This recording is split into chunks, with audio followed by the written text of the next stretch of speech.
kembali lagi di Tuesday Chapel. Hore! Apa kabar kalian? Ibu harap hari ini kalian semangat untuk memulai hari kalian. Kan hari ini kita akan mendengarkan sebuah cerita tentang tiang awan dan tiang api. Siapakah yang pernah mendengarkan cerita tentang tiang awan dan tiang api?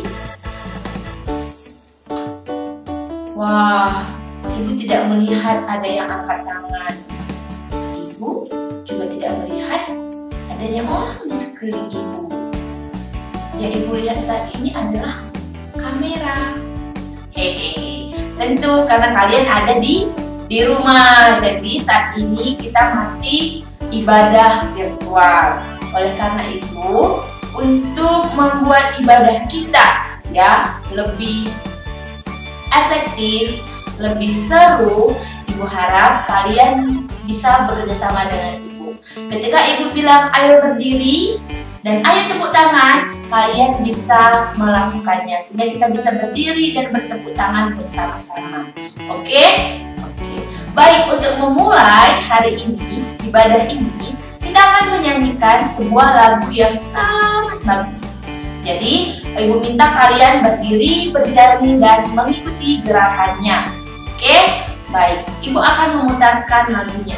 Mari kita bernyanyi bersama.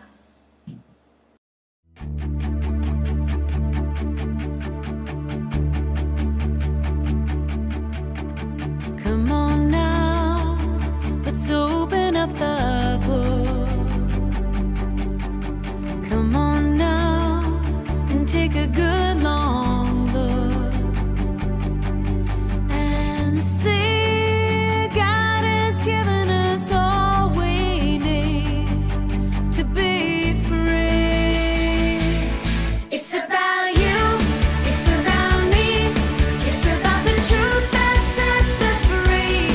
It's about L-O-V-E, love from the Father up above. It's about hope, it's about life, it's about the love of Jesus Christ. It's about everlasting, never failing love.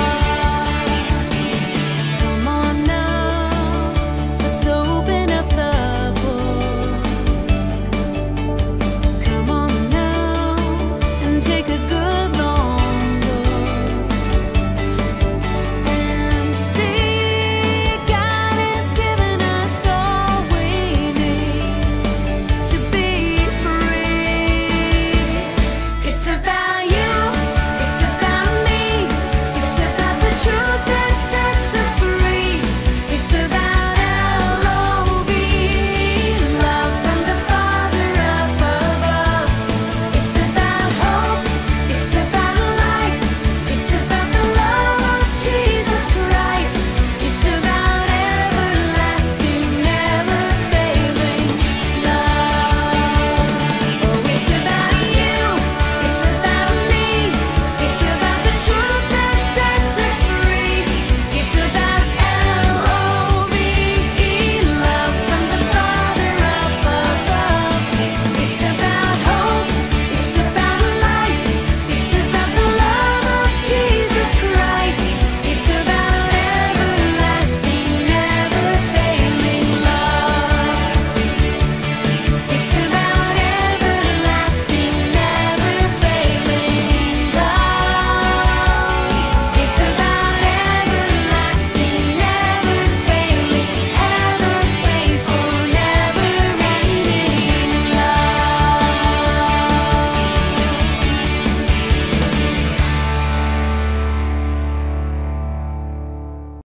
Nah, terima kasih karena sudah bernyanyi dan bergerak bersama. Kira-kira ada yang tahu makna dari lagu yang barusan kita nyanyikan? Nah, tentang kasih Allah. Jadi, cerita tentang tiang awan dan tiang api yang akan kita bahas berkaitan dengan lagu yang barusan kita nyanyikan, yaitu tentang kasih Allah. Ya, oke, Ibu harap kalian tetap antusias, bersemangat, dan fokus untuk mengikuti ibadah ini sampai akhir. Karena kita akan beribadah bersama ibu dan bersama beberapa dari teman-teman kalian. Saat ini sebelum kita melanjutkan ibadah kita akan berdoa terlebih dahulu. Ya, doa pagi ini akan dibawakan oleh Josie dari kelas 5. Silakan Josie. Selamat pagi Bapak yang baik, terima kasih untuk udara yang bisa kami hirup, untuk kesempatan yang bisa kamu dapatkan. Saat ini kami akan mengikuti ibadah chapel siswa. Tolonglah kami agar bisa mengikuti ibadah dengan baik. Terima kasih Tuhan Yesus, di dalam namamu kami berdoa dan mengucap syukur. Amin. Oke, terima kasih Josie karena sudah membuka ibadah ini dengan doa. Siapakah di antara kalian yang pernah merasakan kepanasan ataupun kedinginan? Karena kita ada di Indonesia, sama-sama Indonesia, Ibu yakin semua pernah merasakannya. Nah, biasanya suhu yang berukuran 32 derajat Celcius itu membuat kita membutuhkan alat seperti kipas ataupun AC untuk menyegarkan tubuh kita. Atau jika suhunya berukuran 17 derajat Celcius, kita membutuhkan penghangat seperti baju panas ataupun selimut untuk menghangatkan tubuh kita. Nah, apakah kalian bisa membayangkan jika suhu di lingkungan kita berada itu berukuran 50 sampai 60 derajat Celcius atau berukuran 10 derajat Celcius turun ke 0 derajat Celcius. Ibu tidak bisa membayangkannya, kecuali membayangkan ibu yang menjerit dan gelisah karena kepanasan ataupun kedinginan. Hari ini kita akan membahas sebuah cerita Alkitab dari Keluaran 13 ayat 21 dan 22, yaitu tiang awan dan tiang api. Kira-kira munculnya tiang awan itu pada malam hari atau siang hari? Atau tiang api itu muncul pada malam hari atau siang hari? Nah, untuk mengetahui jawaban kalian benar atau belum benar, mari kita dengarkan teman kalian membacakan ayat firman Tuhannya. Tuhan berjalan di depan mereka pada siang hari dalam tiang awan untuk menuntun mereka di jalan, dan pada waktu malam dalam tiang api untuk menerangi mereka sehingga mereka dapat berjalan siang dan malam. Dengan tidak beralih, tiang awan itu tetap ada pada siang hari dan tiang api pada waktu malam di depan bangsa itu. Akhirnya kalian tahu jawaban kalian benar atau belum benar. Tadi siapa yang jawabannya sudah benar? Yang belum benar? Oke, bagi yang jawabannya belum benar tidak apa-apa, karena pada akhirnya kalian tahu jawabannya. Oke, tadi kita sudah mendengarkan ayat firman Tuhannya. Setelah ini kita akan mendengarkan cerita tentang tiang awan dan tiang api. Sebelumnya mari kita bersatu di dalam doa. Tuhan Yesus, terima kasih untuk pagi yang indah ini. Kami bersyukur Tuhan, kami sudah melakukan beberapa hal seperti bangun, mandi, dan sarapan. Saat ini kami akan mendengarkan firman-Mu. Tuhan, berkatilah kami supaya hati kami, pikiran kami bisa fokus kepada Tuhan. Kiranya Tuhan yang memberkati supaya firman yang akan kami dengarkan menjadi rema dalam kehidupan kami. Hamba juga berdoa kiranya ada perkataan yang salah yang hamba ucapkan, kiranya cepat dilupakan oleh anak-anak hamba. Berkatilah Tuhan, di dalam nama Tuhan Yesus kami berdoa dan mengucap syukur, haleluya, amin. Sekarang mari kita dengarkan cerita tentang tiang awan dan tiang api yang akan dibacakan secara singkat oleh teman-teman kalian. Tiang awan dan tiang api. Pada waktu itu, bangsa Israel ditindas kerja paksa di Mesir selama 430 tahun lamanya. Lalu Tuhan mengirimkan Harun dan Musa ke Mesir untuk meminta agar orang Israel dibebaskan. Tetapi Raja Mesir, yaitu Firaun, tidak mau membebaskan bangsa Israel. Karena itu Tuhan menghukum bangsa Mesir dengan 10 tulah atau bencana. Karena takut, Firaun menyuruh Musa agar bangsa Israel segera cepat pergi dari Mesir. Akhirnya bangsa Israel bebas keluar dari tanah Mesir menuju tanah Kanaan. Musa dan bangsa Israel melewati jalan di padang gurun. Pada waktu siang hari, ada tiang awan yang menuntun bangsa Israel. Pada waktu malam hari, ada tiang api yang menerangi bangsa Israel. Tiba-tiba Raja Firaun berubah hati dan ingin bangsa Israel kembali lagi ke Mesir. Kemudian Raja Firaun dan pasukannya mengejar bangsa Israel. Lalu tiang awan itu bergerak ke belakang, ada di antara tentara Mesir dan tentara Israel. Tiang awan menutupi tentara Mesir sehingga gelap dan mereka tidak dapat melihat. Akhirnya Musa dan bangsa Israel berjalan melanjutkan perjalanannya. Tadi teman kalian sudah menceritakan secara singkat tentang tiang awan dan tiang api. Ini bukanlah 2 tiang, tetapi hanya satu saja. Pada siang hari, wujudnya adalah awan, dan pada malam hari, wujudnya adalah api, sehingga dikatakan tiang api. Kenapa ada tiang awan dan tiang api ini ya? Ayo, coba kira-kira ibu tanya kalian. Nah benar, karena kasih Allah, tiang awan dan tiang api ini merupakan tanda nyata dari kehadiran Allah bersama umatnya. Tidak hanya melepaskan atau membebaskan bangsa Israel keluar dari Mesir, tetapi Tuhan menyertai langkah mereka menuju perjalanan ke tanah Kanaan. Nah, di awal cerita diceritakan bahwa bangsa Israel hidup dalam kerja paksa selama beratus-ratus tahun. Tadi dikatakan berapa ratus tahun ya?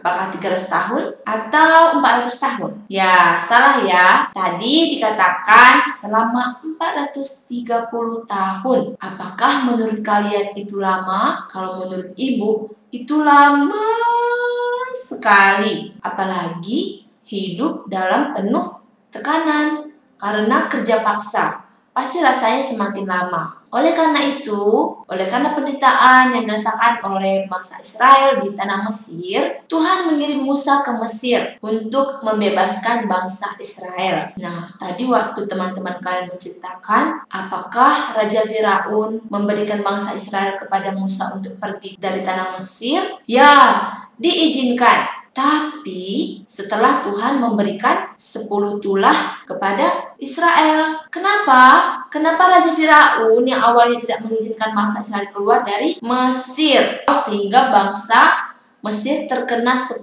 tulah? Kira-kira kenapa Raja Firaun tidak mengizinkan Musa membawa bangsa Israel keluar dari tanah Mesir? Nah, kalau dalam pikiran ibu, tentu akan membuat bangsanya rugi. Kenapa? Karena mereka kehilangan pekerja yang begitu banyak yang selama ini membantu mereka melakukan banyak hal. Kalau bangsa Israel pergi, maka mau tidak mau masyarakat bangsa Mesir harus bekerja dan pasti mendapat bayaran atau upah. Gitu ya. Raja Firaun ini sangat keras kepala sekali. Ia tetap tidak mengizinkan bangsa Israel keluar dari Mesir. Bahkan sampai 9 tulah Tuhan berikan kepada bangsa Mesir. Apa aja tulah itu? Ada yang ingat? Ibu akan beritahu kepada kalian. Yang pertama itu air menjadi darah. Yang kedua, kata. Tulah kedua ya. Tulah ketiga, nyamuk. Tulah keempat, lalat pikat. Tulah kelima, penyakit sampar pada ternak. Tulah keenam, bara. Tulah ketujuh apa? Hujan es. Tulah ke-8, belalang. Dan tulah ke-9, gelap gulita. Nah, sudah 9 tulah itu pun datang kepada bangsa Mesir. Raja Firaun ini tidak bertobat. Dia tetap kekeh, tidak bisa.